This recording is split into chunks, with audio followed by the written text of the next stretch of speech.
I'm Gordon Burghardt. I'm a retired professor in the departments of psychology and ecology and evolutionary biology here at the University of Tennessee. I did arrive here in December 1967, and so I was here for the 50th celebration of the Scopes Trial. I had heard that in Dayton, Tennessee, they were having a reenactment and a celebration down there in July of 75, and I went down and really enjoyed it. It was in the original courthouse where the trial had been held.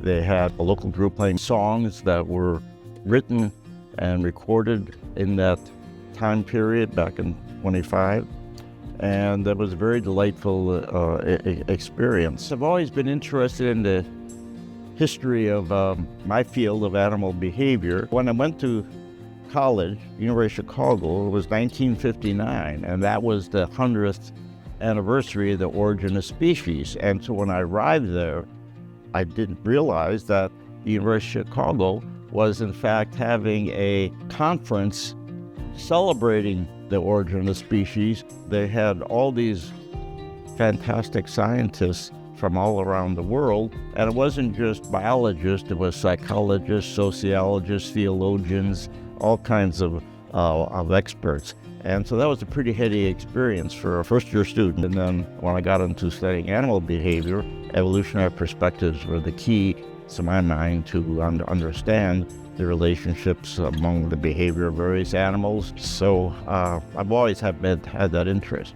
But I also had the historical interest, and so I love books. I've amassed a collection of thousands of books, many of them from the 19th century, early 20th century, and some go back to the 1500s on animals and how people perceived animal behavior versus our own behavior. So I've collected hundreds of books on of which many I've donated to the mythology library in the Department of the EEB. Evolution is the major unifying concept in biology and psychology and the social sciences. People started writing books on the topic from the time 1859 when the origin first appeared, and there were books on what they called natural theology prior to Darwin, because many people, particularly clerics, look to nature to find evidence for God and to see the wondrous creation that God had provided us.